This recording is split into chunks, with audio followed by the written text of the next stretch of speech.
Welcome to the Screen the Screener College Basketball Podcast with your hosts, Mike Randall and Gus Kearns. Welcome in, listeners, to the Screen the Screener College Basketball Podcast, where we're always talking everything college hoops. You could have been anywhere else in the dial, but you chose to be here with us, Mike and Gus, and we appreciate that. Listeners, we are attempting to join you in the celebration that is the start of the college basketball season, and one of the things that we need to celebrate is the Dayton Flyers. The Dayton Flyers have gotten off to a tremendous start. They are nationally ranked and have an unbelievable showdown with St. Mary's this weekend that will have huge ramifications come March. So luckily, we brought in one of the experts with the Dayton Flyers, David Jablonski. You can follow David at P. Jablonski, capital D, capital P, capital J. He writes for the Dayton Daily News, and he has been covering the team for 7 seasons. He knows Flyers. One of the things we talked about, Coach Grant. He can ID talent, and he brought that talent in. Some of that talent includes one of the players that has exploded on us this season, Obi Toppin. We talked a little Obi Toppin and his efficiency, both with traditional numbers and with metric numbers. We talked a little Ibi Watson. He's healthy, and he's back. We even asked David a little bit about the vibe at the first 4 on that Tuesday and Wednesday in March, where those games get a little swept under the rug. Really, those games are really fun to watch, and one of those teams always gets hot and wins a game or two. And we just want to say happy birthday to Dayton Arena. They're coming up on a big celebration, and we want to join in that celebration. Cheers out there to Dayton basketball and to the arena at Dayton and all the upgrades that they've made. It is a top-notch facility. Also, we talked a couple of Dayton local watering holes and a couple of other players on the Dayton roster that have made a difference thus far this year. If you really like what you're listening to, please don't be afraid. Give the podcast a follow at SDS Podcast, efficiency of keystrokes, of course. And please give Mike a follow over at Randall Rant, where you can find everything you need to know about fantasy football, college hoops, and all other entertaining aspects of sports. Here at the Screen Screener College Basketball Podcast, we maraud for ears. While marauding, we look for kindness. One of the ways that we can spread kindness is by asking you for a kind review on your podcast consumption vehicle of choice, whether it be Apple, iTunes, or otherwise. Hit up that review. Say nice things about our guests like David. Say nice things about our guests like Adam Jordy that talked about Ohio State. Say nice things about our guests like Ellie Lieberman. Say nice things about our guests like Russell Hayline from the Seconds to Madness podcast. Say nice things about our big-time guests that we've had like Matt Norlander and Rob Doster. Leave a kind review. Say nice things about those folks. We maraud for ears. Listeners, hope that you enjoy the conversation with David, and we'll catch up with you before you know it. Cheers.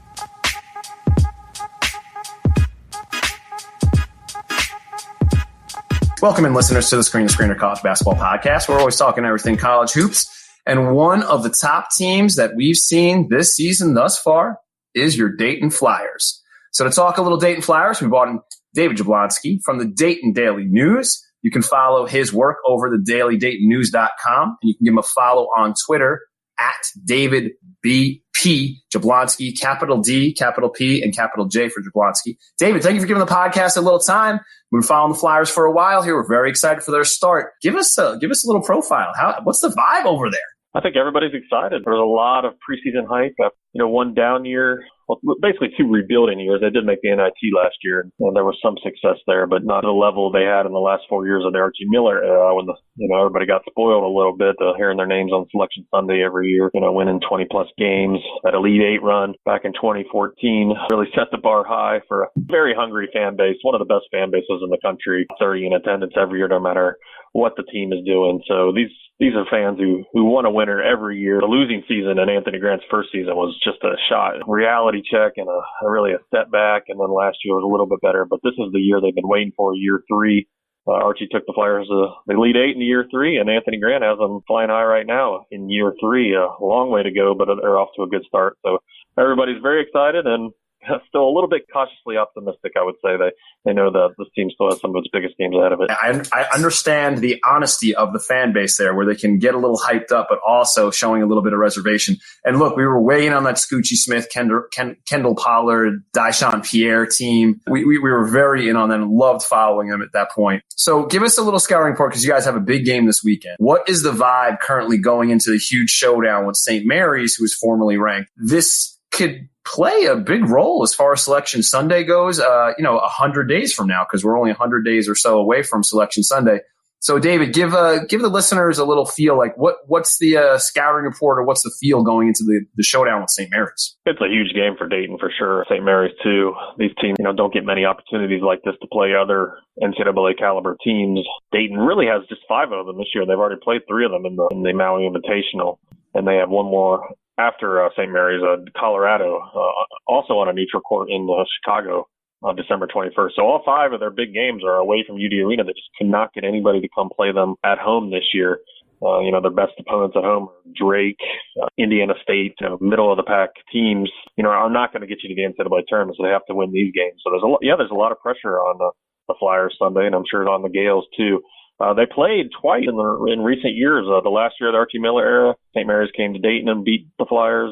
They didn't have Kendall Pollard in that game, so Flyers weren't at full strength. And a year later, the building Flyers lost by double digits at St. Mary's, although they were leading at halftime. It's become a sort of not, I wouldn't say a rivalry, but these teams know each other pretty well. The programs, Dayton fans know how good St. Mary's is, and vice versa. But St. Mary's for sure hasn't gotten Dayton's best shot in the first 2 games, so this will be more evenly matched. Dayton playing pretty well. They fumbled the first 10 minutes in their last game against Houston Baptist, but St. Mary's, from what I've seen, has not. I mean, they had a big win against Utah State, but didn't play that great last night against Northern Illinois to win by. It was a close game, I think, midway through the second half. So should be a game on Sunday in Phoenix. Yeah, I think pace of play, like you mentioned, is going to be a determining factor. And of course, like, what do you do with Jordan Ford? Is Crutcher or somebody else going to be able to get in his craw a little bit? And does Malik Fitz provide some sort of like matchup nightmare on the wing that maybe Dayton can't, match up with Landers or somebody else? But let's hit the rewind button a little bit, David. A fantastic start for this Flyers. Started out in the Maui Jim Maui performance, where Dayton looked like the best team in the tournament.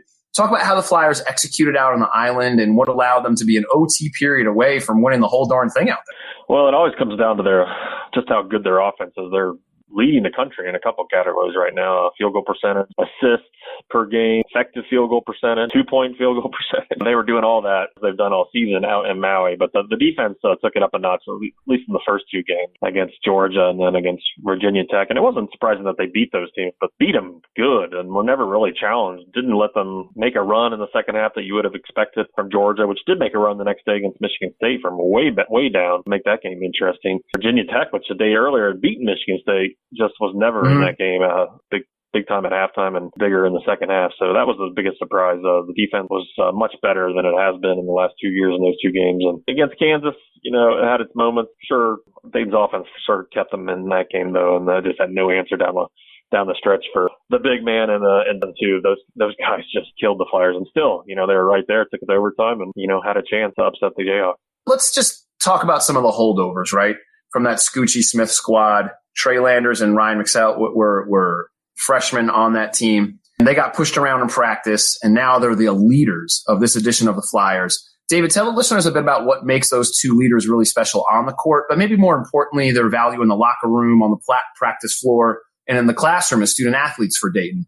Talk about Landers and Mike Sell. Yeah, you're right. They do all those things for the program. Mike Sell's a 5th-year guy. He underwent 2 hip surgeries, surgeries on both his hips after his sophomore year, so between his sophomore and junior year, and then he redshirted that junior year. So that's why he's still here. Otherwise, he would have been done last year. Right. Yeah, two of the last recruits of the Archie era, both local guys. Mike Sell's from St. Henry, which is just north of Dayton. Trey Landers is from Wayne High School, also just north of Dayton, but a little closer to Dayton. Same high school that produced Braxton Miller. Robert Landers, his brother, who plays currently for the Buckeyes, defensive tackle, having a really good career there. He and Trey are both seniors. They're both playing their final seasons because Robert's a 5th-year guy. Kind of an amazing season, amazing couple months coming up for that family, because Robert could be competing for national title, and who knows what Trey might be doing in March.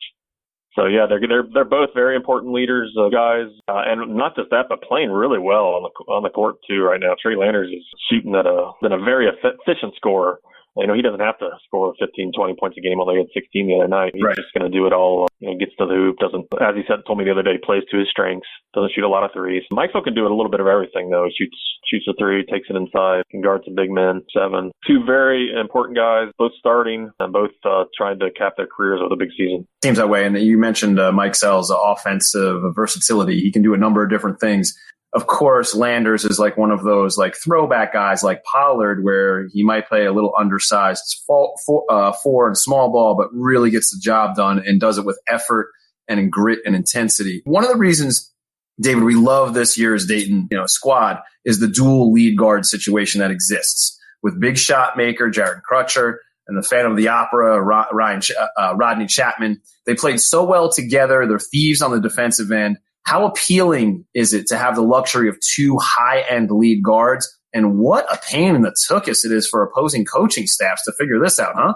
Yeah, it's really worked out well. Crutcher has put up major minutes the last 2 seasons. He's played as many minutes as some seniors have played it, and he's only halfway through his career. You could see it sometimes it wore him down at the end of games. Maybe he wasn't making his best decisions or making the best plays he could have made if he wasn't playing 39, 40 minutes. Now he's playing a more manageable load, and Chapman has just been really solid and consistent. And every time you need a bucket, he seems to drive down the lane and get an easy layup, shooting the three well too, as does Crutcher. Those guys are working well together. I don't think anybody really predicted that they would both start working. They kind of you never know who's playing point guard. They switch back and forth. It doesn't really matter. They're both getting the ball inside to Obi and the big guys and playing themselves. Chapman overcame, he mentioned his mask. Phantom of the Opera, he's wearing that mask all season.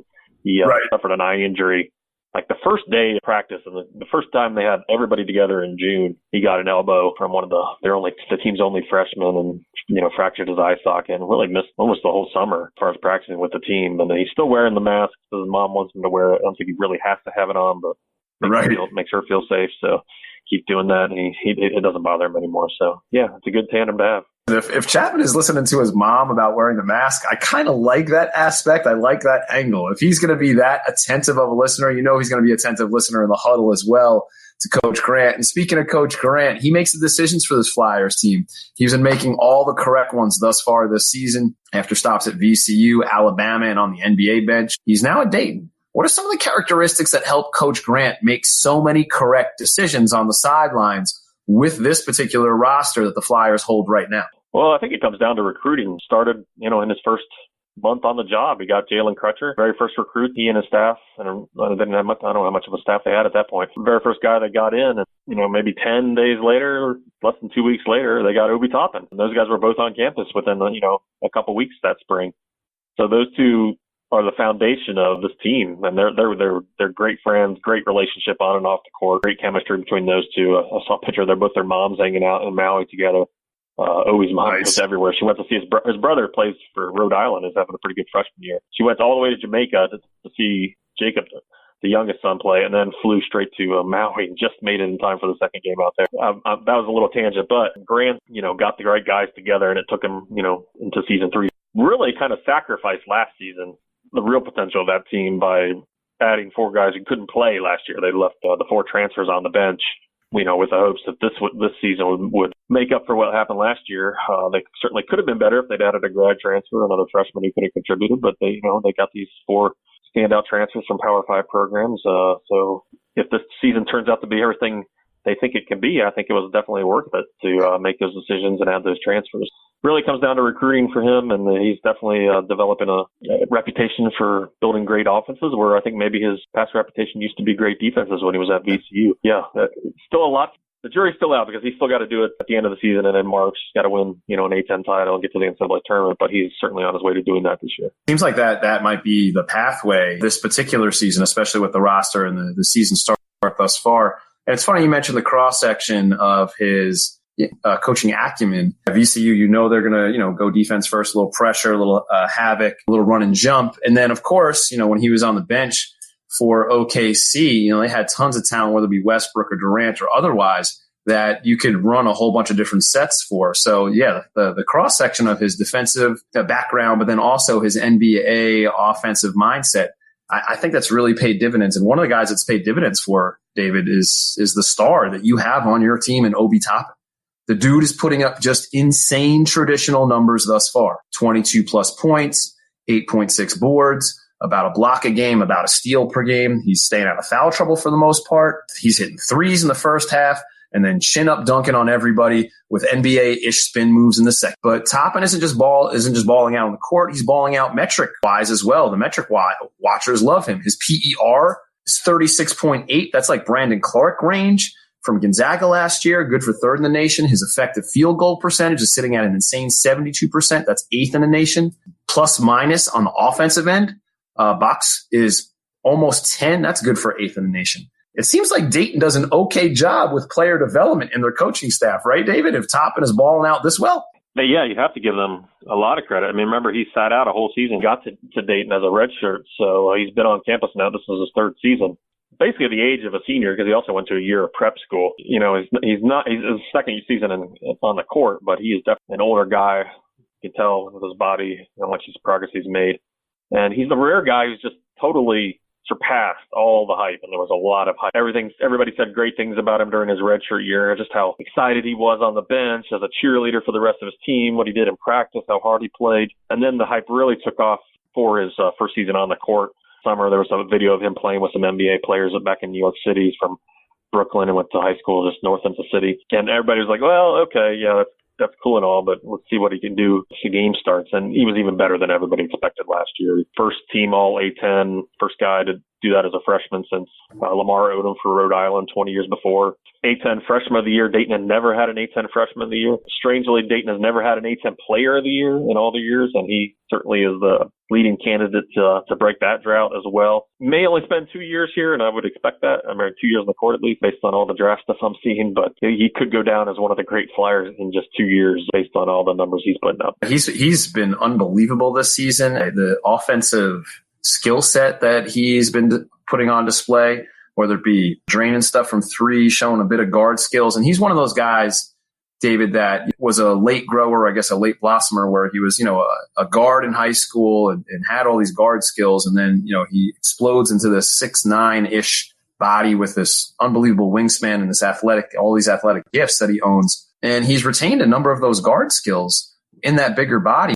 So it makes his offensive profile really appealing for, you mentioned NBA eyes everywhere. I mean, I've seen him anywhere from in the lottery to all bouncing around the first round. So I think your prediction of 2 seasons in Dayton might be a little fortune teller right there. I think that makes sense. We're totally rooting for guys like Obi, whether it be to win A10 Player of the Year or just to find success this entire season, because it seems like he's just one of those student athletes that gets it and really embraces the opportunity he's been afforded there over at Dayton. And we'd be remiss if we didn't ask you, David, about the impact of Ibi Watson. The big guard is shooting it from three.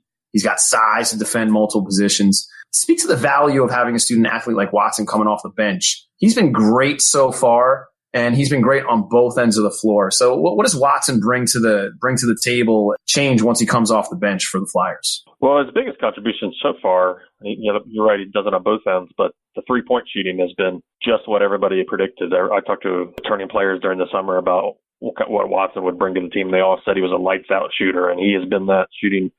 What is he shooting? 45% from three right now, 15 to 33. Yep. And that was after a little bit of a slow start. It looked like still trying to find his role in the first 2 or 3 games, and didn't really start standing out into that third game. And out in Maui was just as good as everybody else, just playing with a lot of confidence. Everybody was shooting the three out there. They loved the rims at the Lahaina Civic Center. So, but he shot it again, I think, the other night, Tuesday against Houston Baptist. So playing with a lot of confidence. The other transfers, Chase Johnson, Jordan Manga, Rodney Chapman, guys who had to wait a long time. Well, Chapman actually played a big role at Chattanooga, but Ibi never got to play a big role at Michigan. He was a role player, seen limited minutes in his 2 years. So definitely a guy hungry for some playing time and hungry for a big role. I think everybody really expected him to start. He's not doing that, but it doesn't really matter. He's playing starter minutes.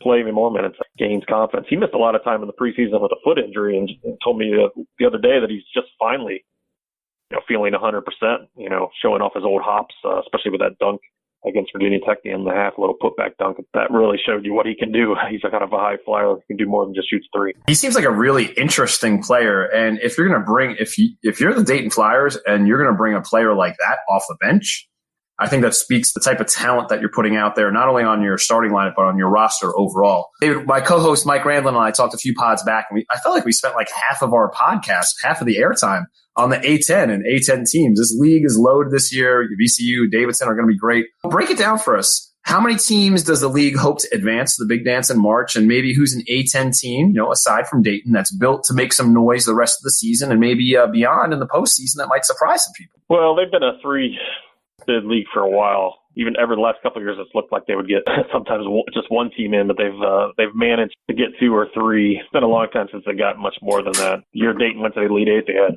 5 or 16. I can't remember exactly.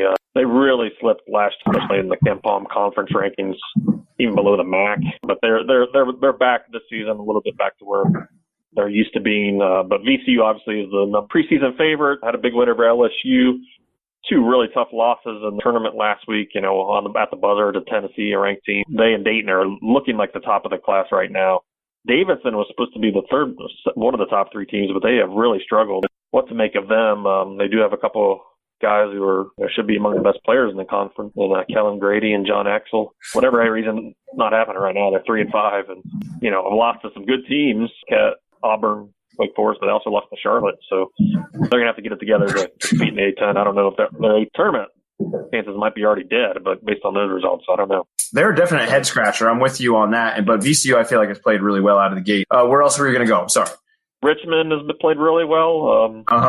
That's a program that struggled in recent years enough that fans put up a billboard calling for the firing of the coach last year. But they've got certainly a strong starting 5. They could be a surprise team in the conference. Rhode Island is pretty good. They returned some key pieces from last year. I expected them to be in the top 4 along with Dayton, VCU, and Davidson. It's a better conference, but if they get more than 3 teams into the big dance, I would be surprised. Interesting. I think that VCU is one of those teams that could do a little damage. When we talked to Brian Mull from over at the NCAA and Mid-Major Madness, he cued in on VCU being one of those teams that could actually do some damage, like not just win a game, but maybe do a little bit more than that.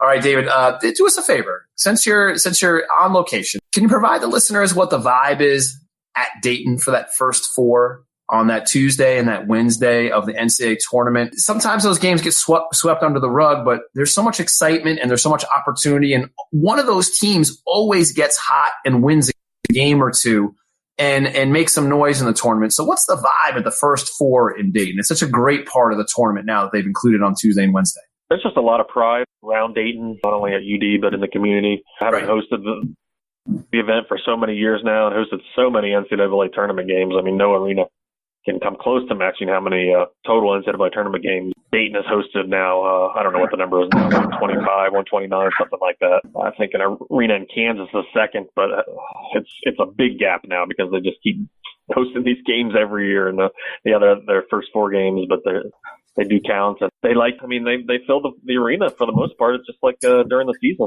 keeps setting attendance records. They just sold out they have 10 games sold out this year. That's a UD Arena record dating back to 1969 when Arena opened. They just did a $73 or $72 million renovation, so it's almost like a brand new arena now. New lights overhead, new seating, a lot of new features. 50-year-old arena. Actually, that birthday is coming up.